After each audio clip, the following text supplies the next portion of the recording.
All right, welcome everyone. My name is Elena Dunn. I'm the AVP of Admissions at Palo Alto University, and I'm thrilled to have you join me today. This is always one of our most popular webinars, so I'm very happy that you all took some time out of your day to join me.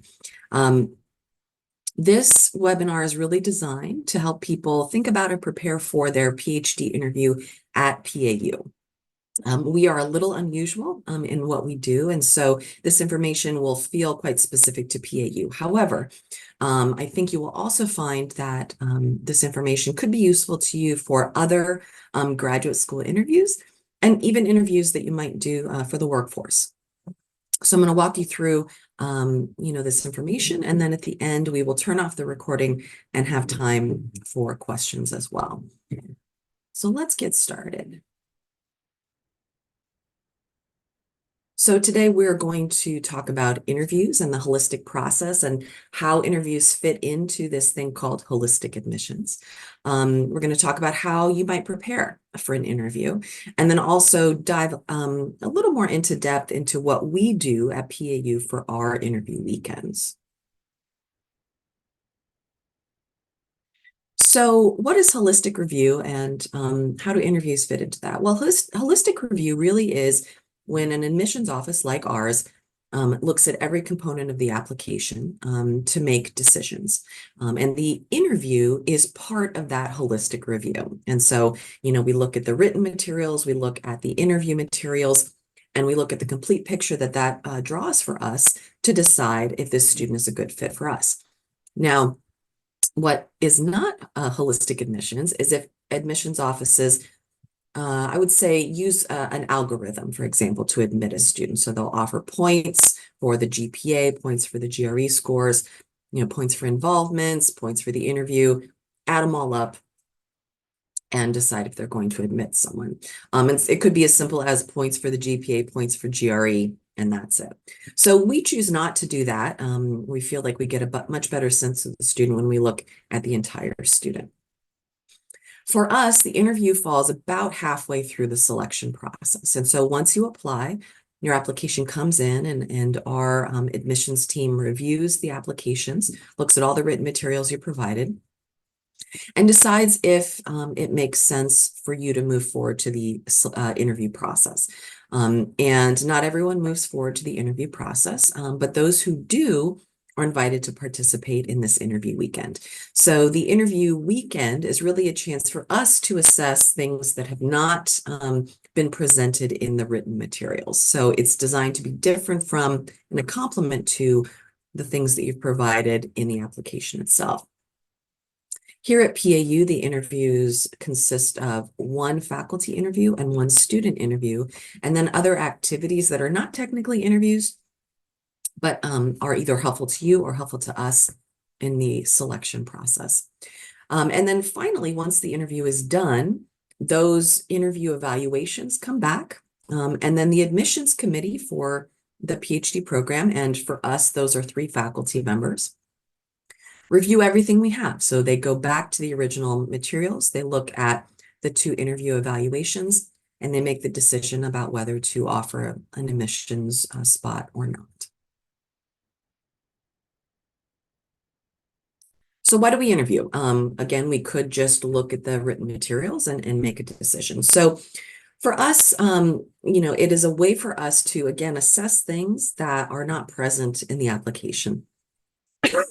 Excuse me. Especially important for a clinical psychology program such as ours that is very, very clinically focused. And so we really want to make sure that those interpersonal skills are there. You can kind of look at the rest of the slide to see how we approach, the purpose of the interview. Sorry, I've got a little bit of a cough. We are looking at to the extent to which an applicant is a match for us, meaning, that they want what we offer, and that they're a good fit for the kind of education that we provide. And then finally, it's a chance for you to get to know about us. So we try and do all 3 of those things simultaneously. There was a question in the chat kind of about, what do we do if they've seen our materials? So for us, Your student interviewers will not have seen your materials. They will go in blind. It is possible that your faculty interviewers will have reviewed your materials ahead of time, but that's not a sure thing. So it's important to ask that before going into the interview so that you know what kind of information the interviewer has about you and how much kind of background information you need to provide.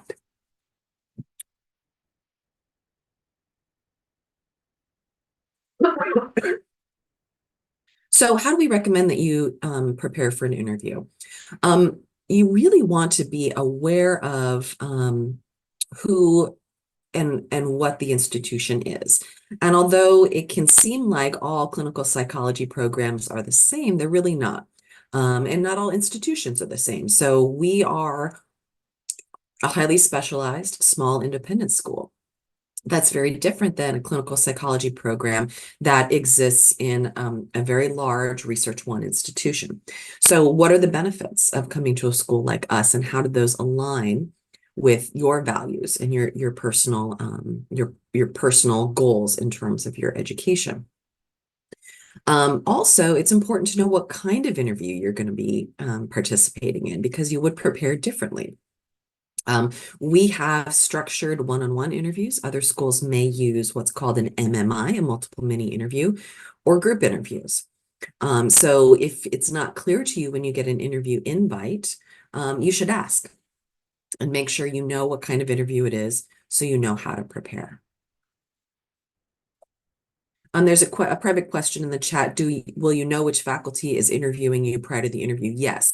So I will let you know on Wednesday before the interview who your faculty member is. What else? You also need to really have immersed yourself in the discipline that you're talking about wanting to join. So that is really about, exploring psychology and exploring, what's going on in psychology. What are the hot button issues right now? What is the cool, interesting research that's being done? What are the controversies? So it does mean going beyond your own specific research interest and indicating that you have engaged in the larger field. And you can do that. I mean, the Monitor in Psychology is a great magazine. You can go on the APA website, lots of different ways to engage in the discipline to learn more. The other thing is that psychology does not exist in a vacuum. And so you need to be thinking about the ways that psychology intersects with what's going on in the world, right?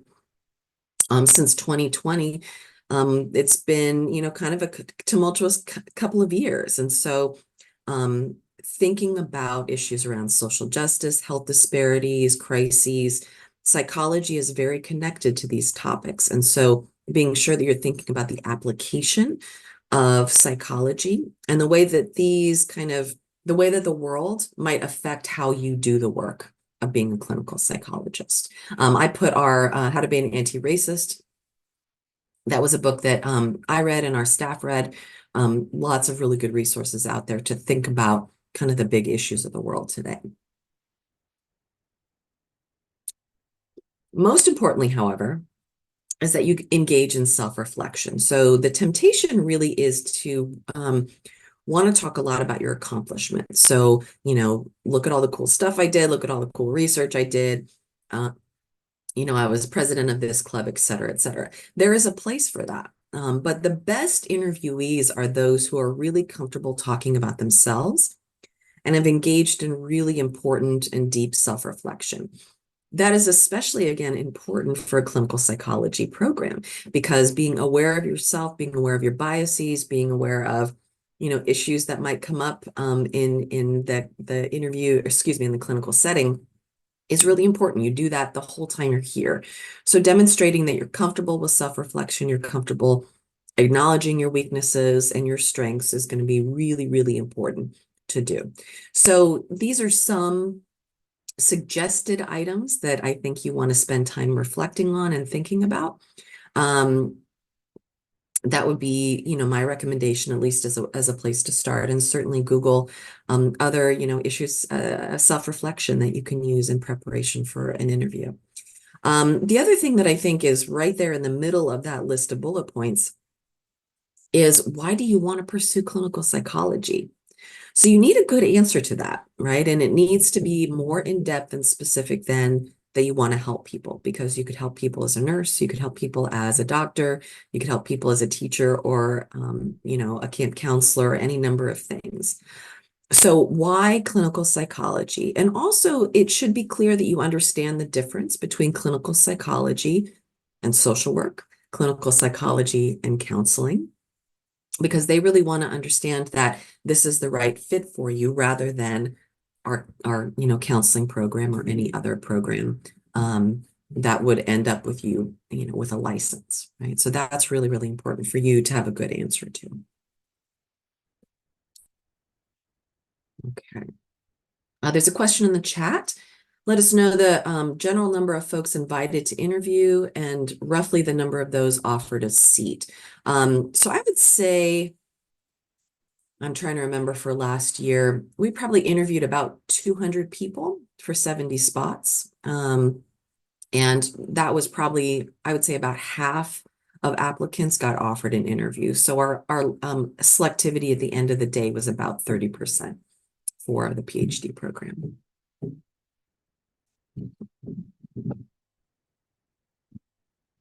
All right. The other thing that I cannot emphasize enough is that you need to have engaged in reflection and self-learning about issues around diversity, equity, and social justice.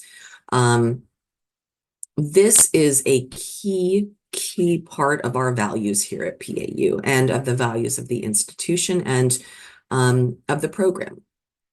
So I will say that one of the really quick ways for a candidate to get a poor rating in an evaluation for an interview is it becomes clear that they have not done any work around this topic. Now, none of us are perfectly actualized in terms of our understanding of this topic, and we're not ever done learning. So we're not expecting perfection, but we are expecting that you have some familiarity, especially as it relates to counseling and psychology and helping fields. And the ways in which your own personal identity or identities might impact how you become and do therapy. And you're going to certainly be asked about that. So what are your personal biases? What are your beliefs around the role of therapy and other things like that? So some questions up here I have provided that I suggest you engage with. You can find a lot of additional good questions online. So take the time to think about these topics, do reading, demonstrate that you are willing to do the work that is going to be required around these topics once you're here at PAU.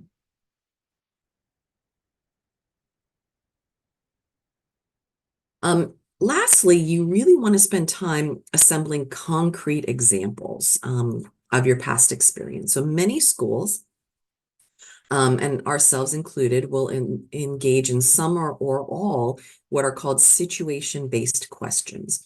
And those are really meant to ask questions of your past behavior in an effort to understand your future behavior. So they are going to ask you, and they're often framed this way: tell me about a time when, and they'll ask you for specific examples. So for me, when I'm preparing for an interview, I always sit down and have a list of examples, because I find that when I'm actually in the interview, I sort of get brain freeze and I forget all of my really good examples of things that I've dealt with in, my past professional career or, personal life.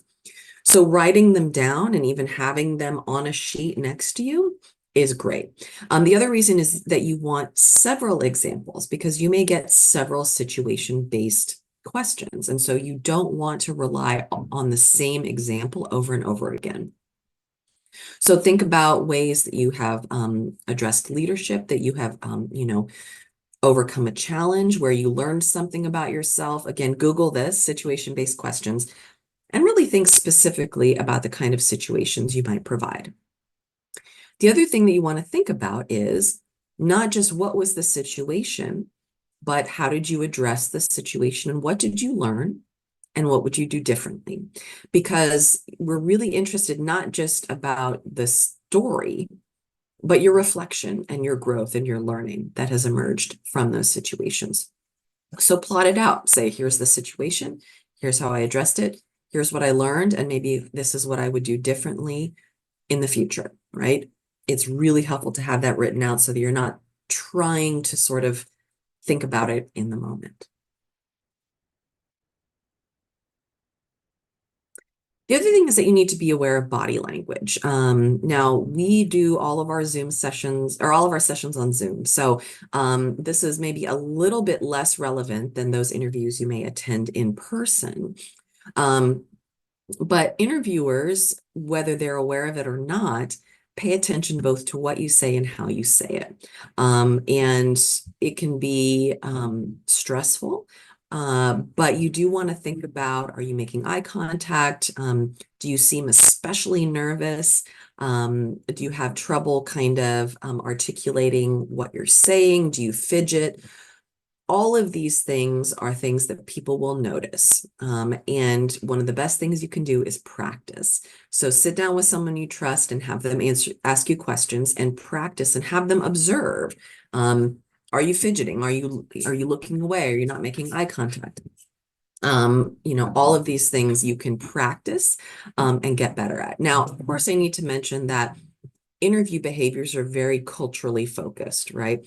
So I'm not suggesting that you completely abandon your cultural behaviors, but do be aware that there are certain expected behaviors and that you don't want to be disadvantaged in the interview process if you're behaving in a way that appears unprofessional to those who are observing you. And again, this is largely implicit. So people aren't even aware that they're observing your body language in this way. So again, practice and have a way, to sort of mitigate some of these behaviors. Okay, so our interviews are all on Zoom. So a lot of us at this point are really good at Zoom. We understand what we should be doing, but a few kind of suggestions about what to do. First is make sure that you're attending to pronouns, meaning using the pronouns that your interviewer prefers. So a couple of our faculty use they, them pronouns. So they will share that with you. Be sure that you're attentive to that and that you're using them appropriately. And if you care to share your own pronouns, feel free to do that as well. Before you get into the interview, make sure that your software works. Inevitably, when I sit down for an interview, Zoom decides right that second to update. So log in 5 or 10 minutes early, make sure Zoom doesn't need to update and that, it's ready to go and working properly. You know this, you should be in a quiet place, you should have a good internet connection, and you should really, really minimize interruptions so that, they get kind of the best version of you and that you are not distracted by stuff going on in the room. If possible, set up good lighting. You can get ring lights for pretty cheap these days or sit by a window so that people can really see you and engage with you. Don't multitask.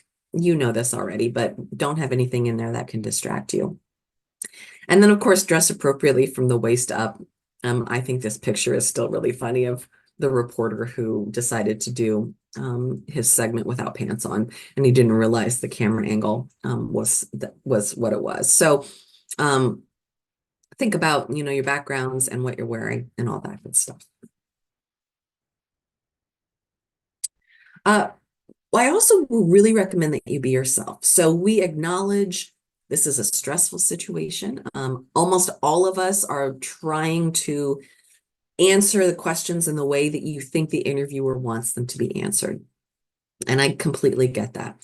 What I do want you to remember, though, is that they really want to get to know you. They want to know what you're passionate about. They want to know what you care about.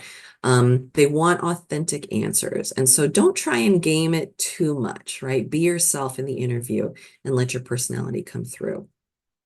The other thing is that all of us can be prone to imposter syndrome, right? We think that we're there by accident. We think that that they're going to see right through us. What I will assure you is that none of you will make it to the interview phase by accident. We are careful in how we review your interviews. And if you do make it to the interview phase, it's because we think you have something to offer and we want to know more about you. So try and enter the room with confidence, knowing that at least initially, we believe that, you're an interesting candidate and that we want you to know more. And then finally, remind yourself that we all want you to succeed, right? We're not trying to trick you. We're not trying to trip you up. We are going to ask hard questions, but they're not impossible questions. They are questions that we think can elicit the answers that we think are important in deciding whether you are ready to move forward to this kind of quite intensive educational experience.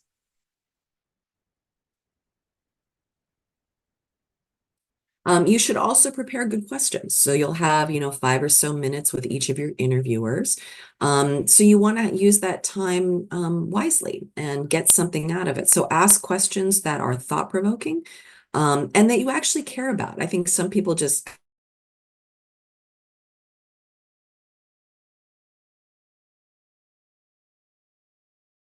ask questions that are legitimately interesting to you and that you can get really good feedback about. I've listed some here, but of course, they're all going to be specific to you and specific to your interests. The other important thing is that you avoid weak questions. So there are good questions and there are questions that reflect, well, all questions that you ask reflect about you. And some are good and some sort of cast you in a weak light. So you should not ask questions that you could find on the website easily, right? You should not ask questions that imply you're not really serious about this or you want to not put in very much work to the process. You don't want to ask about how you compare to other candidates. That is not an appropriate question to ask. And the interviewer doesn't see all candidates. They see their 6 for that day. So they're not going to be able to answer that question very well. And then finally, questions like, what's the difference between a PsyD and a PhD? Not a good question because it really shows that you haven't done your homework. So again, they should be specific and relevant and ones that interviewer can reasonably answer. So also you should have different questions for the students versus the faculty, right? You're not going to ask a student what, how a faculty runs their lab, right? Especially if that student's not in that lab. So have questions for the faculty and questions for the student interviewers as well. So here are some questions that generally come up when I do this webinar. So I just want to go through them quickly.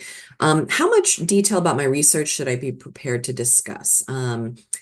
You're only going to have a half an hour. So I would say really detailed information about your research is probably not going to come up. There's just not enough time. So I would say be prepared to talk about research that you've done. You don't need to be prepared to dive into the kind of statistical method that you use to analyze your data. You are almost certainly not going to get that detailed. So again, pretty high level is probably all you need to have. Should I discuss my specific areas of emphasis or faculty labs? You should have a sense of a couple of faculty that are a good fit for your research interest and potentially a area of emphasis. Now, we do things a little bit differently here. So we do not have students enter a lab their first year. So it's okay if you're not sure, and it's okay and actually preferable that you think that a couple of faculty might be a good fit. So yes, I would be prepared to talk about what you might want to do, but also approach it as though, you are flexible and open to learning about labs once you get here. Is it appropriate to share personal goals along with professional goals if the question is what are your long-term goals? I would say yes-ish. I would not default to personal goals and not mention any professional goals. Sometimes our personal and professional goals are intertwined, and it's okay to bring that up. But, I wouldn't say, by year 2030, I want to be on the Olympic sharpshooting team, right? That's not really related to, PAU at all. And it's going to seem like a strange choice. So I would generally focus on professional goals, especially as they relate to clinical psychology. Is it appropriate to ask about job prospects post-PhD? You can. What I would do is frame it specifically to whomever you're talking to. So, a faculty member really is only going to know about the people who were in their lab. So it's certainly okay to ask a faculty member, what are your students doing now? That they've graduated, and they're probably happy to talk about that. They're not going to have much of a sense of what students in other labs are doing though. Okay, so again, think about your audience. Um, what if I don't know what I want to research? Again, that's okay that you don't have hugely specific questions, or a research plan or a research topic already.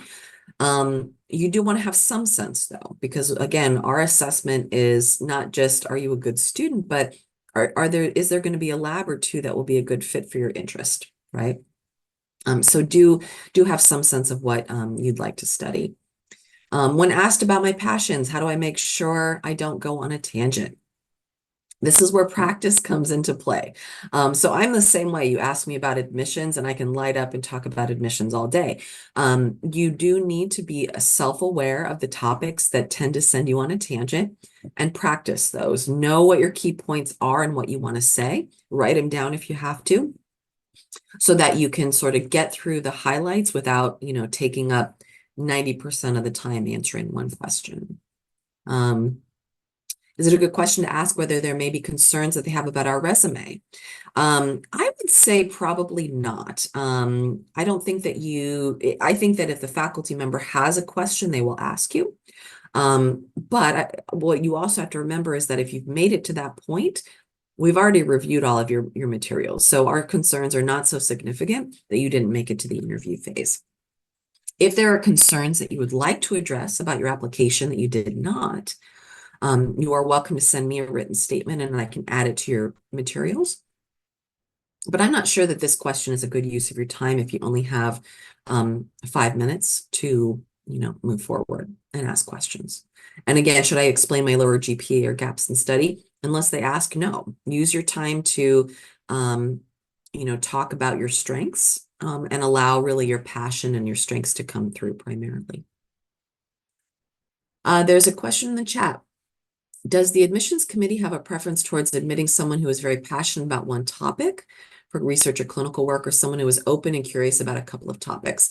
I would say both are equally appealing. The faculty loves someone who has a strong interest, but they also understand that student interests evolve. What they are going to want to know, though, is if you have a very, very focused and specific research interest and you do not want to vary, you have to be pretty sure that there's a faculty member here who can support that. So, if you came in and you were like, I am extremely passionate about research around autism, for example, we don't really have any faculty who have that area of expertise, right? So if you have a really specific area of expertise where we have no faculty, we should probably talk about that, because I'm not sure it even makes sense for you to interview. But no, there is no preference for someone who has extremely focused research interest or clinical population interest versus those who are open and exploring. Thanks, Valeria. That's a good question. What is the latest date we can finalize letters of recommendation? I'm going to recommend that you get them in by the 22nd next week. If we get much further than that, then I can't guarantee that we'll have interview spaces available. Okay. All right, red flags. So when I talk to our interviewers and I'm like, okay, what sort of, makes you feel icky about a candidate? These are the things that come up most often. So vague answers. If you don't really address the question, or you don't really have good answers or specifics to draw from, that can be a concern, especially if the question is something like why PAU or what do you want to research? Have good answers to that prepared, right? And write them down again if you need to. I think really short answers are also a problem. If you are sort of curt in your responses, or it seems like you're not being very thoughtful about your answers, that can seem like you really have low interest. So again, think about not just directly answering the question, but providing context and analysis and synthesis as you're providing answers. An inability to thoughtfully engage with the topic. So Um, this I think is especially true when we ask you DEI related questions. So if you are asked, what are your biases? And your answer is, I don't have any biases, that's a problem, right? We all have biases. So you need to be thoughtful and open and authentic when you're providing answers. Um, glib answers. I think, if you come across as smug, if you come across as sort of haughty, um, if you try and be funny, but it fails, those are all things that you really want to be careful of. So unless you are a genuinely funny person on your feet, it's best not to try and be funny in an interview because it may come across as being glib. Harleen asked, you keep mentioning writing down our responses. Yes, you can have notes to the side, and you can glance at them. I often do that. I will write down kind of the key pieces, factual pieces that I want to know, and just briefly, the information that I think I might want to rely upon. So absolutely. Now that's much harder in an in-person interview. I mean, you can have your notebook open, unless they tell you not to. So if it helps you give a better interview, absolutely. Trying too hard to be perfect. We don't expect people to be perfect. And as psychologists, we know people are not perfect. So don't feel like you need to spin your story too much. If you have had failures, be open to that, right? Again, none of us are perfect, and you will fail in this program, right? That is what this program is really about, is that you are going to try new skills. You're not going to do very well the first time. You're going to get feedback and you're going to try again. So you do not want to come across as someone who is resistant to failure, who does not open themselves to that, and who really believes that they need to be perfect the first time. Lack of reflection around diversity, we've already talked about that. Not doing your homework. Really, really want to know kind of about the school, about the program. Do your homework. And then lack of ability to connect. So it is hard. It's harder on Zoom. But if interviewers come away feeling like you were really cold, that it was hard for them to get you to open up, if you were very reserved, this is a clinical psychology program. They want you to be warm and engaging because that's what they want when you're in a clinical setting. So that's really important as well. Let me go back. There's a few more questions. What are good questions to ask of an external faculty interview when you're being interviewed by someone you will likely not become your mentor? Yeah. So I would say it would be good to ask them questions about the program at large, right? So it could be something like, what do you observe are the kinds of students who do really well at PAU? Or what's your favorite thing about working here? Or what advice would you give me as a student in my first year? Right. So it doesn't have to be specific about a lab, but it can be specific about the experience of either being a faculty member here or what they observed about the student experience. But that's a really good question, Ashley. Thank you. Mary asked, should we reach out to you with a written statement if we have done more or been involved in more since submitting our application? You absolutely can. So you can submit an additional updated resume. You can do a written statement. Sometimes people send me kind of research summaries. Research was maybe in progress or planned when they applied, but now, it's further along. You can send me any of those kind of things, and I'm happy to add them to your application. Thanks, Mary. There's a question about the Gronowski panel. I will talk a little bit about that in a second.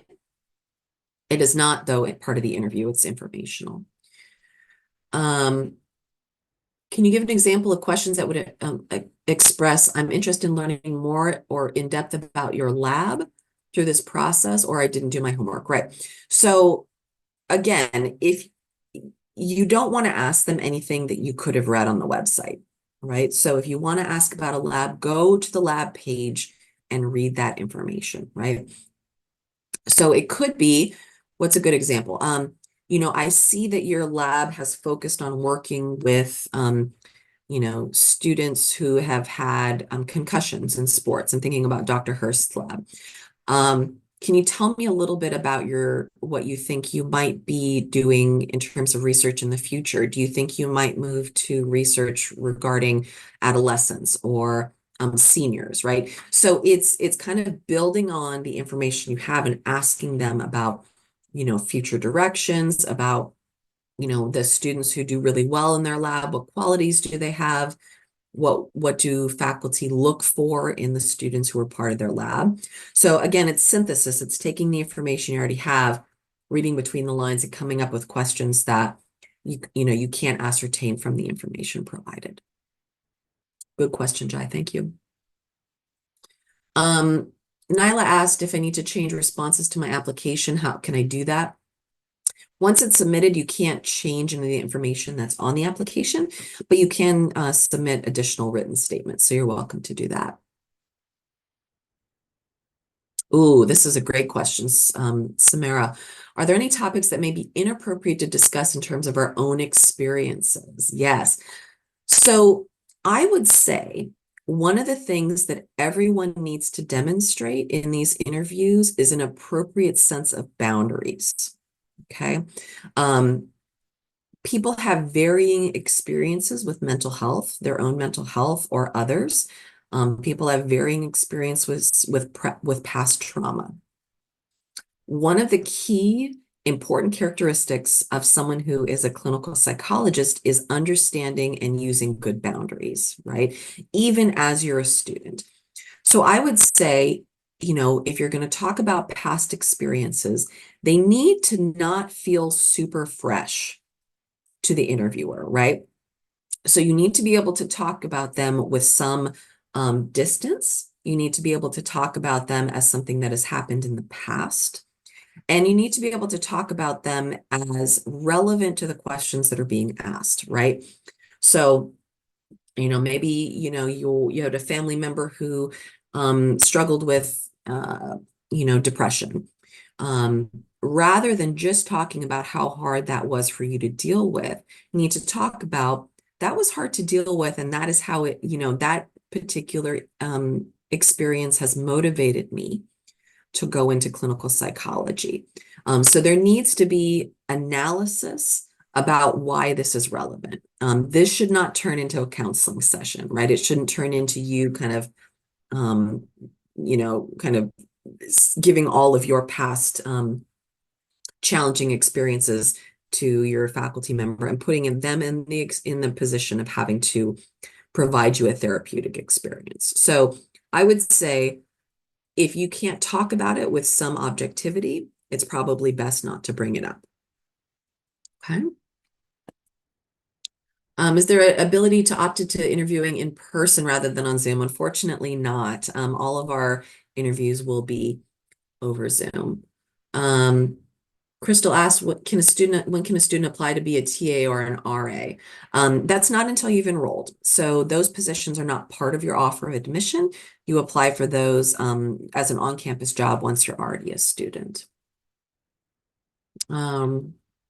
Is there an option to submit an application to the master's program along with the PhD? So yes, you can just let me know if you'd like to be considered for the MS program or the MA program. If you've been invited to interview for the master's program, have we been written off? No. So all of those different academic programs operate simultaneously but separately. So if you've gotten invited to participate in the MA or the MS, it means nothing about your process for the PhD, right? They're just happening separately. Okay.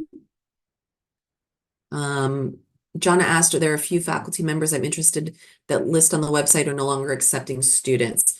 It's completely okay for you to list an interest in those. Probably either they don't know if they'll have availability. Could also be that they know that they're retiring. So I would say if you have an interest in a particular faculty member that says they're not accepting students, reach out to me and I can try and get you some intel, but that's why you always want a few faculty that you think would be a good fit. And then closer to our interview date, will we get a schedule of what each day will look like? Yes. So I will provide that for you and we'll talk about that just in a little bit. Okay. Have all the interview invites been sent out? No. We still have quite a few applications to get through. We got a rush at the very end, so we're still doing first reads on many of them. Follow-up. So I'm old-fashioned. I still think that you should send a thank you. Probably not via physical US mail anymore. That's maybe a little out of date, but certainly sending a thank you email. You will have the email addresses of everyone who interviews you. I really recommend that you send a thank you note. Okay, so here is the brief schedule for what our interview weekends look like. And for the PhD program in particular. So this doesn't relate to any other program, just ours for this year. I'll give you a minute to look at that.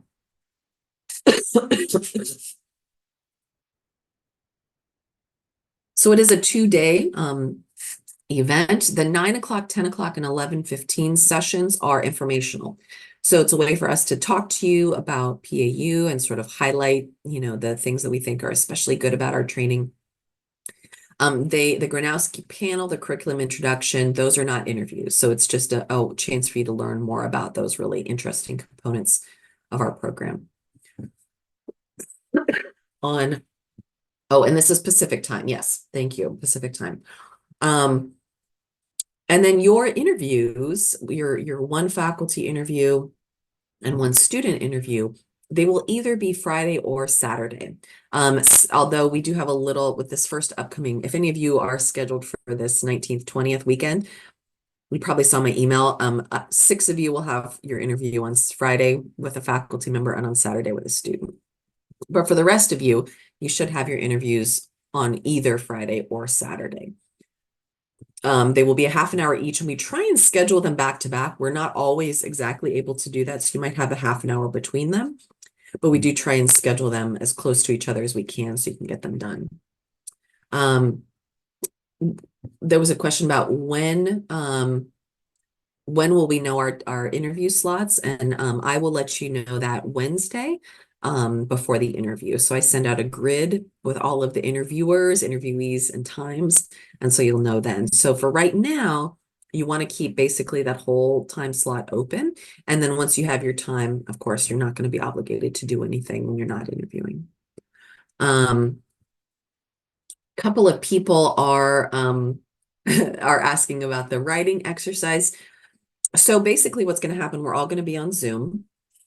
I am going to send you a link to a Qualtrics form, and the Qualtrics form will have the written prompt there.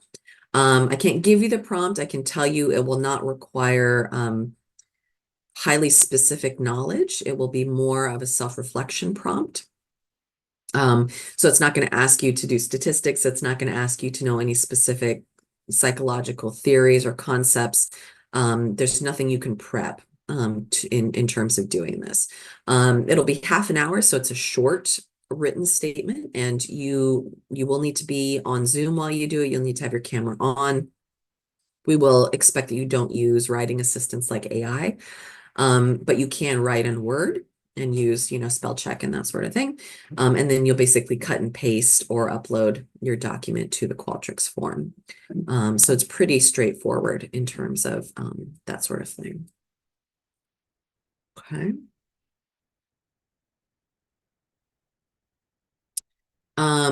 Maya, you asked me a question via direct message. Let's connect about that privately so we can come up with an alternative for you.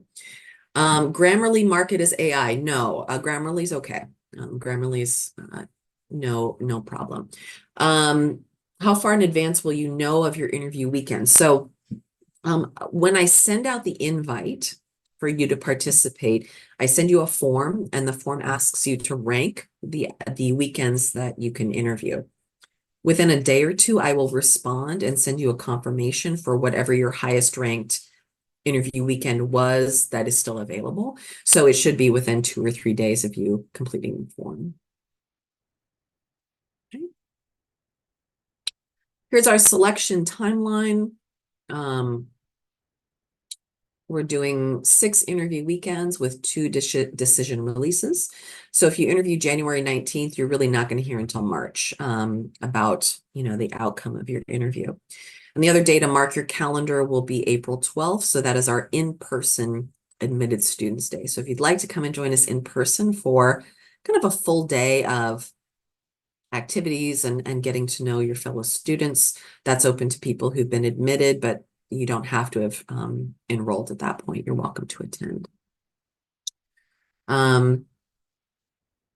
What else? Sydney asked, can you touch on whether the interview style is strictly a standard question and answer or a little bit conversational? How formal is the tone? Yeah, so I would say it's semi-formal. So we do ask our interviewers not to go off script in terms of the questions that they ask. So there are set questions, and we do that to try and increase the equity of the interview. So we don't want different students ask different questions. So there will be sort of a formal question and response. The interviewer may ask follow-up questions. And they're certainly not going to be like stone-faced. You can certainly interact with them and have, more of a dialogue. At the end, though, when there are your chance to ask questions, I think you will find it much more conversational. Okay. A question about when the weekends are. The interview, yeah, so she said, do interviews go past the January 19th and February 2nd and 3rd weekend as well? Yes. So we roll them out. So if you're invited early, we ask you to participate early in the interview, so we fill them up. So, I will offer 2 or 3 weekends as options throughout, this April deadline. So yeah, if you're invited later, you're not going to be asked to participate in an interview, that already was passed. Class will start September of 2024. Yes, that's correct. Someone says, I've submitted the interview form, but have not heard back. It might just be that it's the weekend. I try not to do it on the weekend. So, I will check every, day or two to update those. So if you haven't heard by mid this week, just let me know. And I'll confirm that I got the form. Is that formality consistent with faculty and students? Yes. So there are set questions and answers for both. Does the interview date affect decisions? If we first come, first serve when we'll hear back?